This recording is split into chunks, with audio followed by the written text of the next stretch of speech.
Today we're checking out YUKI. This is an action arcade bullet hell roguelike game that's coming to the Oculus Quest the 21st of July, costing around $20 US. Although if you pre-order it now, you do get a further 10% off of that price. Now in this video, I play the first 2 levels with commentary, although I have done a full playthrough of the game and I've linked that in the comment section below. So if you want to check out the full game 100% complete, then check out that link in the description. Otherwise, I've also done a full review on VRDynamite.com. So if you want to check out again the description below, you'll find a link to the article where I review the game, the good with the bad, and give an overall Dynamite score. So how this video will work is first I'll give a little summary of the game in my own words, and then we'll go into the gameplay and you can see the game for yourself and make up your own mind.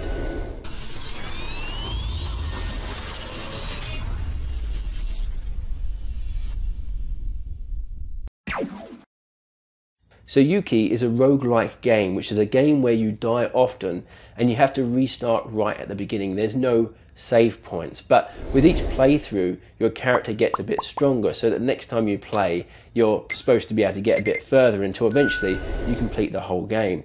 Now all in all, the whole game will take you about half an hour to complete. There's only 6 stages with 3 bosses, so it might not sound like a lot, but trust me, in order to get your character powerful enough in order to complete all 6 stages, it's going to take you a few hours. So if you're like me, it will take you about 6 hours before you complete an entire playthrough of the game. And even then, with YUKI, there's a few unlockables you need to get in order to complete the game 100%. So you might even be looking at 10 hours or more in terms of content. Now this game is insanely addictive. I really loved it. It's one of those games that keeps you coming back time and time again, where you're saying to yourself, just one more go. Now it does get a little bit repetitive. YUKI does a great job at trying to keep it fresh, and it does this by having procedurally generated levels. So the enemies and the obstacles are procedurally generated, meaning that every time you play it through, it's a bit different. There's also different blade suits with different abilities and different power-ups as well, so there's quite a bit of variety in there. Yet despite this, the level structure is essentially linear. It's basically from point A to point B. There's no twists or turns or alternate routes. And so even with all these different things that help to keep it fresh, after a few hours it can get a little bit repetitive. Apart from this, the other kind of major thing is that I felt that YUKI perhaps didn't make the best use of VR. Because the level design is straight, you're essentially looking forward the whole time. You're not doing much turning of the head, and it would be great to have seen the game incorporate more of that quality that VR has, where you get to take in your whole environment. I wasn't doing much of that in YUKI, so I'm not sure it made the best use of VR. But with all of those things aside, I've got to say I did really enjoy it still, and I think it's definitely worth the money if you like this kind of roguelike style of game, which I certainly do. This isn't my first impressions. I've been playing this one for quite a while, so I'll be able to show you around all the different features of this game, see if it's something you might be interested in. I've really enjoyed it myself. Although I do have one minor gripe, and that's this stuff. It always comes up. There's no way of skipping it that I found, so you just have to kind of sit through it. It's not a huge thing. It takes about a minute before you get into the actual game, but still. Yeah, like I said, I really enjoyed this one. I've done a full review on VRDynamite.com, so if you haven't checked it out, you can find that linked in the description below. And I've also got a full gameplay video too, where I play through a whole game, 100% complete, through the whole 6 stages that make up YUKI. So if you want to check that out, that's linked in the description below also. But of course there's major spoilers there. So here we have, I'll just quickly show settings. There's nothing really major here. You can change your handedness. It shows you some of the settings such as music and sound effects, nothing major. There's also an endless mode that's coming soon. I spoke to the devs. There's no planned release date as of yet, but they are working on updates. So this is another part we always have to go through each time, although admittedly it's pretty cool to be in this. I think it's like a little girl's room, and she's got all her different toys and things like that. Let's have a look over here. Caution witchcraft ahead. So it's pretty cool. When you open this box and out comes YUKI.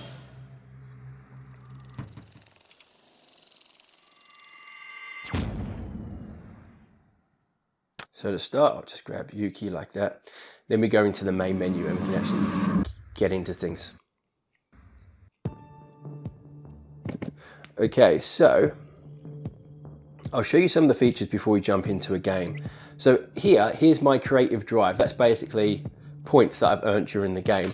And you can use them to unlock power-ups and things like that. So, for example, this power-up, immunity duration up. Yuki becomes immune for a longer period of time after getting hit. Right, so if I had enough to purchase that, I can just put it there and add that to my collection. There's also, so these ones are activated during a game, and once you die, you lose that power up. But there's some that are permanent, like these charms that apply between games as well. So it doesn't matter if you die, such as this. It causes a power capsule in each episode to store rare power ups. That applies to all games. You do never lose that one. So if I pick up this orb, these are all the power ups that I have collected that I get throughout my patrols. So for example, Cursed Fire Rate, that's an interesting one because it increases your fire rate, but you also lose 1 HP. So you're gonna have a bit of a trade-off with that. Others, like Shield Charge Up, it boosts your shield's recharge rate. We've got Fire Rate Up, Side Drones, which is pretty cool. So I've got quite a few here. And this shows my charms. So like I said, charms, you never lose. So if I look over here, Wishful Charms makes power capsules appear before boss fights. So that will always happen. Doesn't matter if I die. Vitality Charms grants a permanent increase in hit points. So I've always got 6 hit points no matter what. And you've got a bunch of other things here. So kind of give you an idea of how you power up between games. Now I've got here unlocked 4 different wingsuits. So each wingsuit has different abilities, like this one has a firepower that's kind of moderate but a high fire rate, whereas this has homing shots that track the aliens, but the firepower is fairly low. And this one, high firepower, low fire rate. So they all have different abilities. Now, when you first start the game, you only start with this one, and you have to unlock these by completing various stages. And you unlock this one by completing the whole game with each of these blade wings in turn. So that's going to take some time to do that. So let's jump into the game, and I'll show you a bit of how it works. It's really quite simple, but really addictive. So you see my health just on the back there, and I'll show you some of the features as we go through. So these are the Yoke aliens, and you pick up these orbs. These are the creative drive that you use to spend to unlock power-ups. And these aliens are kind of like masks that just fire a ton of bullets at you. They've got different patterns and things like that. In my left hand, I've got this power-up pod. It's really hard to concentrate while talking, but I'll try my best. And this power-up pod can't get hurt, but it doesn't fire. But what it can do is do this. Freeze all the aliens on screen, like that, and make them easy just to kill with one shot. Now, you see in the bottom left, there's a freeze bomb. That's charging up now, so I can't freeze them until that bar is full. I've also got this ability on the left, on my right, sorry. It's called a shield. Pop it up and does exactly what you expect it to do. It acts as a shield for a limited time, and again, takes some time to charge up. Now you have these obstacles like this one here.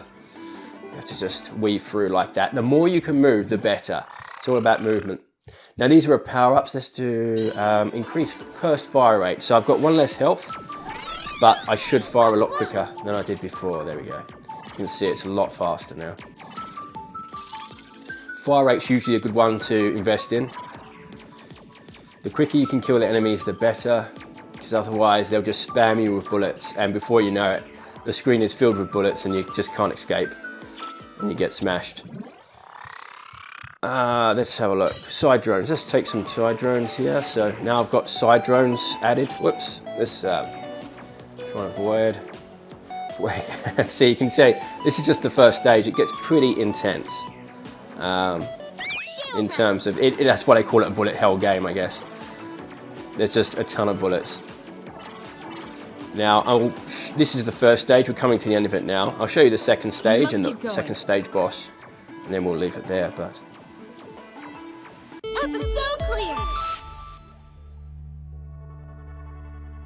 so here we have XP. You level up as well, and as you level up, obviously you get better.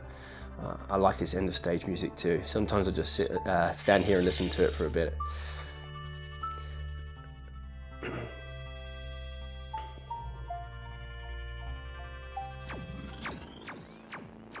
Okay, can you see now we're in this new themed stage? It's like a river. And we've got an end boss coming up for this one, so stick around to see what the end boss is like. There's 3 end bosses in total in this game and 6 stages. So 1 end boss every 2 stages, basically. And there's the end boss coming up from underneath. That's pretty cool. Huh?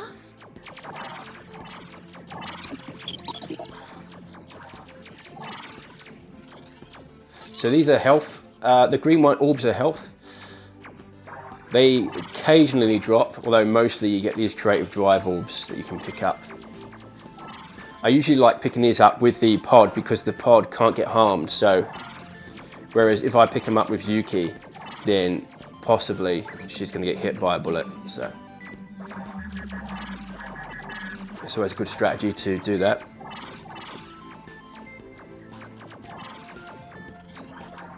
Another thing you're going to want to do is try to alternate your specials. So I'll do a freeze bomb now, but I'll try not to do a shield straight after.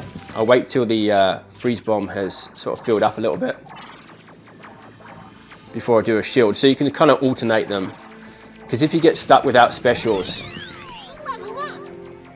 then you can end up taking quite a lot of hits if you don't have anything to fall back on. So we've got some different obstacles now. We've got these like vines with thorns. You'll get different obstacles based on, there we go, I took a hit there, based on the stage. So let's have a look. HP max +2, let's do that one. Health is another good power-up option to go for as well. Extra health, of course.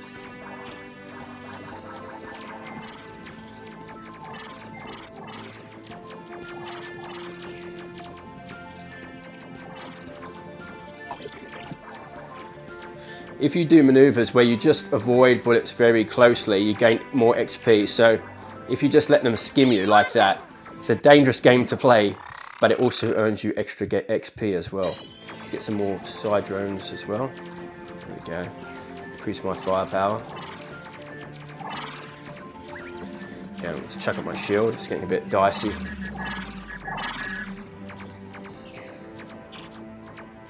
Okay, we're coming up to the end boss for this stage now.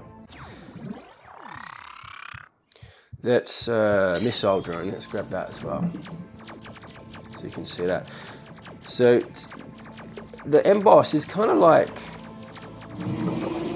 a boss you'd find in an old retro game. There's a certain pattern to its actions. You have to learn its patterns, and when you do, you get really good at taking them out. So first I have to hit these, I don't know what they are, egg sacs, whatever they are. So I take them out. Oh.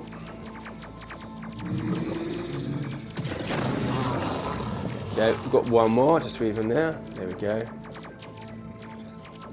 Go up.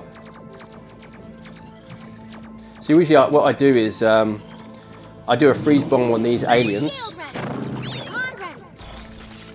So that keeps them at bay, and then I just destroy these. Because if I destroy them, they just come back. So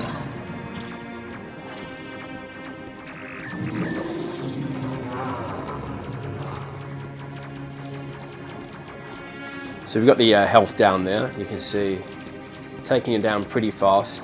Now on your first playthrough, it's not going to be this fast, it's just that I've upgraded my wingsuit so much that I'm able to damage him so much. But yeah, it's going to take you a few playthroughs before you get to complete this game. It took me about 6 hours, I'd say, before I could do one full playthrough. And there we go.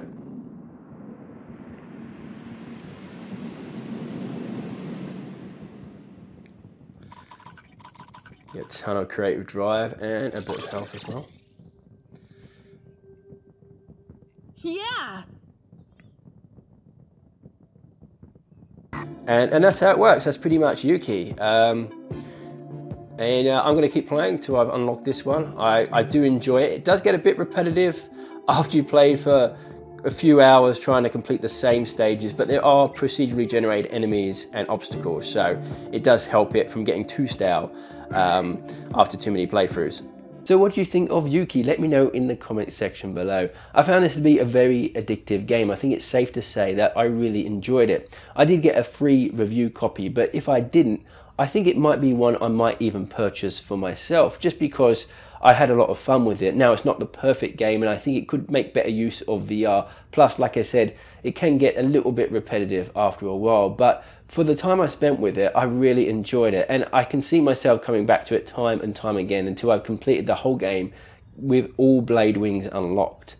Anyway, that's it from me today. If you have liked the video, it does really help me out if you hit that like button, and if you're not subscribed already and do like the content, then make sure you subscribe and hit that notification bell.